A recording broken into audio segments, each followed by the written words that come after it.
आप देख रहे हैं MH26 न्यूज त्रिनेत्र।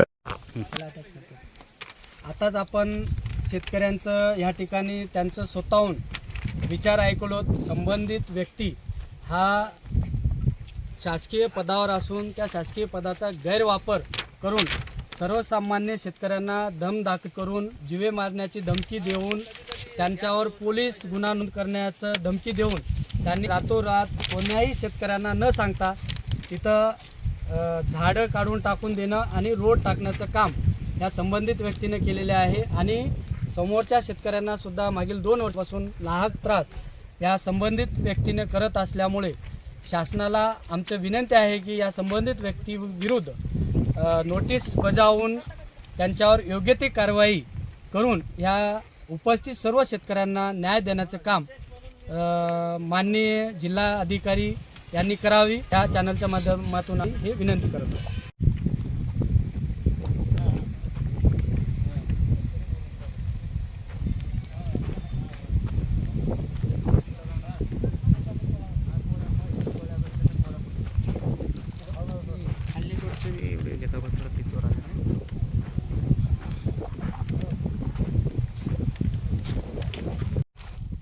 हे झाडाची कत्तल करण्यात आलेली आहे। हो सर, बघा किती मोठं झाड आहे सर, किती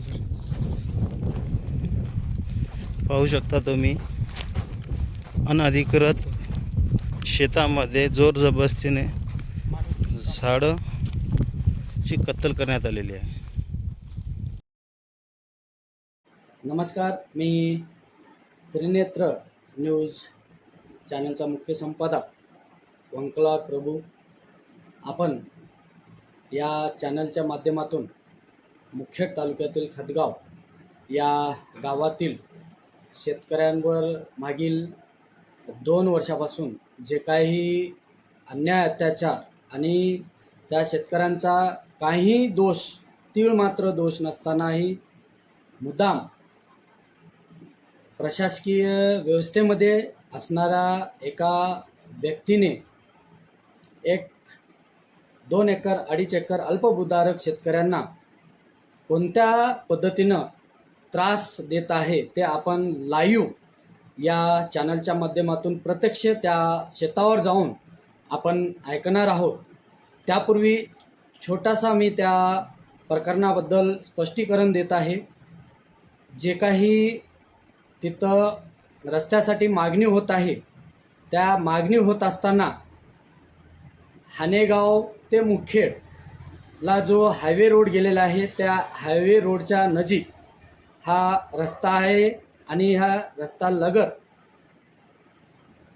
जे महसूल विभागामध्ये तलाठी पदावर असलेले अधिकारी महोदय यांनी आपला पदाचा गैरवापर आणि संबंधित महसूल खात्यातील संबंधित सर्व अधिकाऱ्यांना आपल्या नियंत्रणात घेऊन त्यांनी ह्या गोरगरीब शेतकऱ्यांवर कोणत्या पद्धतीनं अन्याय व अत्याचार करत आहे, मागील 2 वर्षापासून हा प्रकार चालू असून विविध प्रकारचे नोटीस ह्यांच्या विरोधात देऊन यांना नाहक मानसिक त्रास दिलेले आहे। त्या मानसिक त्रासाला कंटाळून ह्या शेतकऱ्यांनी आत्मदहनाचा इशारा पोलीस स्टेशन मुक्रामबाद आणि तहसील विभाग मुखेड या ठिकाणी त्यांनी दिलेले होते।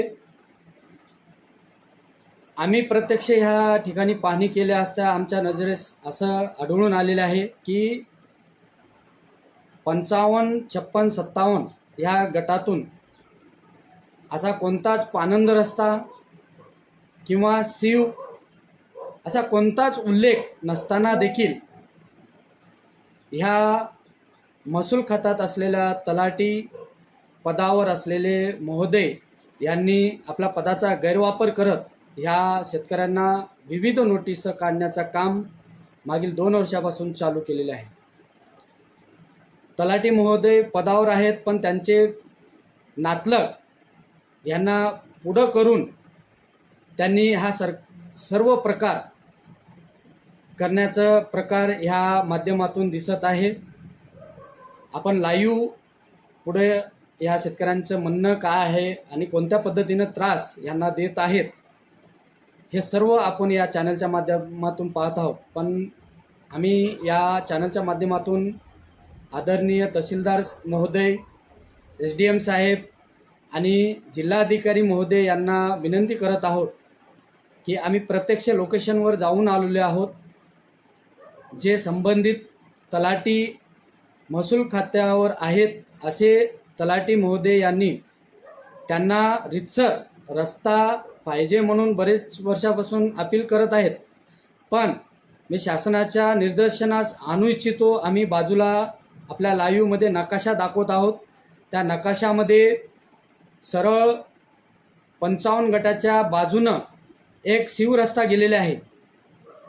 तर शासन शिवरस्ता गेल्यानंतर तिथं हक्कानं रस्ता टाकू शकतो किंवा त्या शिवानं रस्ता त्यांना टाकण्याचा अधिकार आहे. पण ह्या तलाठी महोदयांनी आपल्या नातलगांना पुढं करून त्या शिवानं रस्ता न टाकता एक अल्पभूधारक शेतकरी ह्यांच्या शेतातूनच रस्ता टाकण्याचा हट्टास करत नाहक त्रास ह्या जाणून बुजून 55, 56 व 57 गटाच्या शेतकऱ्यांना करत आहेत आणि आपल्या पदाचा गैरवापर करून दंडेलशाही व आडमुठपणाने ह्या शेतकऱ्यांना नाहक त्रास देण्याचा ह्यांनी एक मागील 2 वर्षापासून काम चालू ठेवलेले आहे. तरी या व्हिडिओच्या माध्यमातून आपणाला विनंती आहे की आपण प्रत्यक्ष पहा. या व्हिडिओमध्ये आम्ही लाईव्ह दाखवत आहोत. यामध्ये जे कोणी दोषी आहेत त्यांच्यावर तात्काळ जिल्हाधिकारी महोदयांनी कारवाई करून या अन्यायग्रस्त शेतकऱ्यांना योग्य ते न्याय द्यावी ह्या चॅनलच्या माध्यमातून आम्ही करत आहोत. पाहूया पुढील न्यूज जे आपण लाईव्ह त्या शेतामध्ये पाहत आहोत. धन्यवाद. मामा तुमचं नाव काय? मारुती पाळते ओके खतगाव. ओके. तुमचं काय शेतातून काय झालं मला? हे मी हैदराबादला गेलतो, कोणाचीच माहिती द्यायला नाही. कोण हे हनुमंत करमले, कोण आहेत त्यांनी? हे तलाठी आहे त्याचा मुलगा. तुमच्या शेताच्या बाजूला शेत आहे का हा, त्यांचं? शेताच्या बाजूला शेत आहे. हा. आम्हाला काहीच माहित नाही. मी हैदराबादला गेलतो, माणसं नसताना येऊन खंदून टाकून देऊन वरी निघून आला. आता तुझ्या वावरातून कुठून आलो? हां तुझं नाही, मी स्वतःच आहे माझं. हां मी रोडला आलो तर मी तुला हं, हाणामारी करायला आहे. हं. आता मी थांबून घेतला तसंच, म्हणजे झाडातून टाकला, सर्व केला. झाडं पण तोडलेत का? हां. ओके. तुम्ही कारवाई कुठं सांगितल्या? पोलीस स्टेशनमध्ये वगैरे सांगितल्या? आमची काय दाद लागणार आहे? हां. आमच्याजवळ पैसा कुठं आहे? रुपया बी नाही जवळ. मग तुमच्या शेतामध्ये जबरदस्ती येऊन रस्ता काढून टाकले, ते हां. खोदून टाकले पूर्ण. करून टाकले. गट नंबर 38 68 गट नंबर. गट नंबर 68 वर. हां. तर तुम्हाला विचारले पण नाहीत त्यांनी? हां हां. सर्वेनं काढूत म्हणलेत म्हणाला त्यानं. बोल ताप देवला असं खोटं बोलायला. आणि त्याची आम्हाला भीतीच आहे समजा अर्थात. कशा प्रकारे भीती आहे? असं शेजारी आहे, हां. मोठा माणूस आहे, हं. तकलीफ आम्हाला एवढली आहे.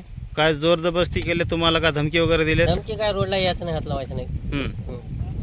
नाही तर नाही हो म्हणून बसल्या. MC भर, तुझा असलं तर घे, नसलं तर काही कर असं म्हणते त्यानं.